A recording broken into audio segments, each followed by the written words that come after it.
Hello and welcome everyone. आज हम पढ़ने वाले हैं the tunnel bye Ruskin bond. इस स्टोरी के अंदर हम सूरज का कैसे कनेक्शन होता है एक रेलवे वॉचमैन से और उनकी फ्रेंडशिप के अंदर क्या ट्विस्ट एंड टर्न्स आते हैं ये जानने वाले हैं। तो सबसे पहले हम जानते हैं कि फर्स्ट टाइम सूरज आखिरकार टनल पर पहुंचता कैसे है और ये किस टनल की बात हो रही है।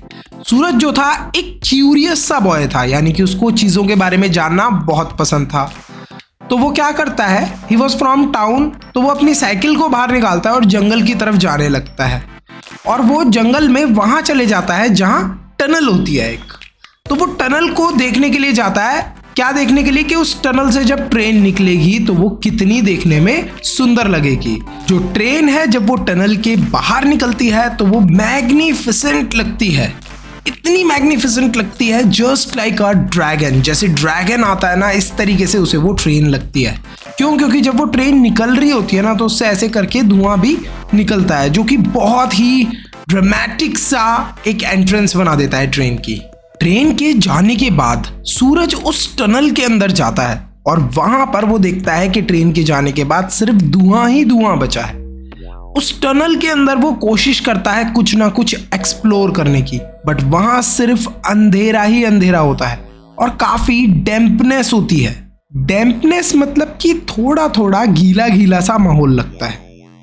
जब वो उस टनल की दूसरी साइड तक पहुंचता है एग्जिट करने के लिए, तभी सूरज को एक ऑरेंज और गोल्डन कलर की चीज फ्लैश होती है और उस ऑरेंज और गोल्डन कलर की चीज की जो टेल थी इट वाज स्विशिंग। स्विशिंग मतलब कि ऐसे मूव कर रही थी, हिल रही थी हवा के अंदर। अचानक से वो चीज गायब हो जाती है। वो जो चीज थी वो कोई और नहीं, वो एक लेपर्ड था।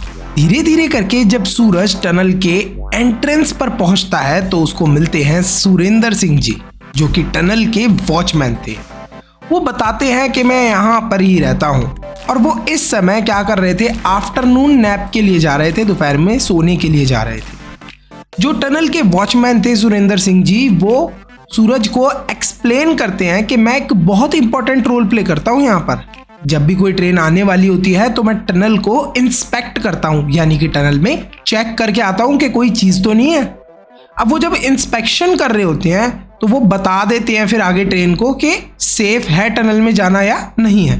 अगर सेफ नहीं है, कोई टनल के अंदर है, तो वो रेड फ्लैग वेव कर देते हैं। अच्छा, अगर रात का समय होता है तो वो क्या करते हैं, अपना लैंप के थ्रू सिग्नल दे देते हैं कि अभी टनल में जाना सेफ नहीं है। सुरेंद्र सिंह बताते हैं कि अभी अभी जो आपने चीज़ बाहर जाते हुए देखी टनल के, वो एक लेपर्ड ही था जो कि इस एरिया में मंथली विजिट करता है। वो सूरज को इनवाइट भी करते हैं कि शाम के समय जब ट्रेन गुजरेगी तब तुम यहाँ पर आ सकते हो उस ट्रेन को देखने के लिए। उसके बाद मैं तुम्हें तुम्हारे घर पर भी छोड़ दूंगा। सूरज बोलता है, अरे वाह यार, ये तो बहुत अच्छी अपॉर्चुनिटी है, बट इस चीज़ के लिए मुझे अपने पेरेंट्स से परमिशन लेनी पड़ेगी। यहीं से शुरुआत होती है हमारे सेकंड पार्ट की, that is the night adventure. शाम होते ही सूरज पहुंच जाता है सुरेंद्र के वॉचमैन्स हट पे, मतलब उस घर जो घर सा बना होता है उधर वहां पहुंच जाता है। वो लोग शाम को आराम से चाय पीते हैं, बर्ड्स की आवाज को सुनते हैं और ठंडी ठंडी हवा खा रहे होते हैं। जैसे ही थोड़ा अंधेरा होने लगता है, सुरेंद्र सिंह वापस से अपना लैंप उठाते हैं और टनल को इंस्पेक्ट करने के लिए चले जाते हैं। अब यहाँ पर कुछ यूनिक चीज़ होती है। उनको एक रिदमिक सॉइंग की आवाज़ आती है, यानी कि एक अजीब सी आवाज़ आ रही होती है। अब सॉइंग का मतलब आप बिल्कुल सही समझ रहे हो, जैसे किसी चीज़ को काटा जाता है ना, तो उस चीज़ की आवाज़ आ रही होती है, जैसे कोई किसी चीज़ को काटने की कोशिश कर रहा है। सुरेंद्र सिंह तुरंत समझ जाते हैं कि लेपर्ड किसी ना किसी चीज़ के अंदर फंस गया है। जैसे जैसे रात बढ़ती जा रही थी वो समझ जाते हैं कि लेपर्ड अगर बाहर नहीं निकला तो उसको रात वाली जो ट्रेन है वो आकर चोट पहुंचा देगी। अब खतरा बहुत था क्योंकि लेपर्ड को बाहर निकालना खतरे से भरा नहीं था। लेपर्ड उल्टा उन्हीं के ऊपर अटैक कर देता सुरेंद्र सिंह के ऊपर। तो वो डिसाइड करते हैं फिर भी मैं जाऊंगा टनल के अंदर और उस लेपर्ड की जान बचाऊंगा। वो सूरज को बोलते हैं कि तुम पीछे ही रहो, तुम गलती से भी मेरे पीछे आने की कोशिश मत करना। सूरज डरा हुआ था। सूरज कह रहा था, अरे अरे uncle uncle uncle uncle uncle मैं अकेले कैसे रहूँगा, मुझे अकेले डर लगता है अंधेरे में रहने से। वो सूरज को समझाते हैं कि नहीं बेटा तुम दूर ही रहो। सुरेंद्र सिंह अपने साथ एक एक्स ले लेते हैं और उनके साथ में एक लैंप भी होता है। वो टनल के अंदर एंटर करते हैं और इस बार उनके साथ सूरज भी होता है। वो सूरज को बोलते हैं कि मेरे थोड़ा पीछे ही रहना, लेपर्ड दिखे तो भाग जाना, अगर तुम्हें दिखे हमला करते हुए लेपर्ड तो। वो देखते हैं कि लेपर्ड जो है वो ट्रैक्स के बीच में क्राउच करके बैठा हुआ है, यानी कि ऐसे यूं बैठा हुआ है अटैक की पोजीशन के अंदर। वो जोर से स्नाल कर रहा है, गुर्रा रहा है और हमले के लिए तैयार है। बट जब वो बहुत सारे लोगों की आवाज़ सुनता है, किस किस की, सुरेंद्र की आवाज़ सुनता है और सूरज की आवाज़ सुनता है, क्योंकि ये लोग ज़ोर ज़ोर से शोर मचा रहे थे जिससे कि लेपर्ड डर जाए या कोई और भी एनिमल हो तो वो डर जाए। लेपर्ड कंफ्यूज हो जाता है कि भाई कहीं बहुत सारे लोग तो नहीं है वो मेरे ऊपर हमला कर दें। डर के मारे वो वहाँ से भाग जाता है। अब सुरेंद्र और जो सूरज थे ये दोनों टनल के लास्ट तक जाते हैं ये कंफर्म करने के लिए आखिरकार टनल के अंदर कोई है या फिर नहीं है। सेफली उस दिन जो नाइट वाली मेल ट्रेन होती है वो आती है आवाज़ करते हुए, जैसे ड्रैगन आता था, जैसे सूरज ने इमेजिन करा था ना कि ट्रेन एक ड्रैगन की तरह, वैसे ही वो ट्रेन आती है और वहाँ से गुजर जाती है बिना किसी भी नुकसान के। लगभग एक हफ्ते बाद सूरज को वापस से उसी टनल में से ट्रैवल करना पड़ता है, बट इस बार वो बैठा होता है ट्रेन के अंदर अपने फादर के साथ। सूरज के फादर को एक बिजनेस ट्रिप पे जाना था दिल्ली, तो वो सूरज को भी अपने साथ ले जाते हैं।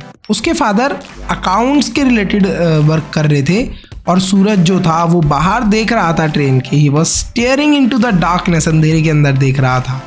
वो देख रहा था कि कैसे ही कुछ ही देर के अंदर वो टनल के अंदर पहुंचने वाले हैं। लगभग एक हफ्ते पहले ही जो उसके साथ पूरा एक्सपीरियंस हुआ है वो उसको रिकॉल कर रहा था।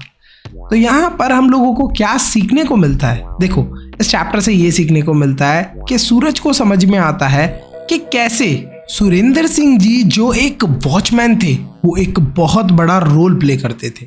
वो क्या रोल प्ले करते थे? वो रात के समय, दिन के समय उस टनल के अंदर बहुत सेफ्टी रखा करते थे। ट्रेन को भी बचाते थे, किससे? एनिमल्स से, और एनिमल्स की भी जान बचाया करते थे। कैसे? वहाँ पर ट्रेन के आने से पहले उनको वहाँ से भगाकर।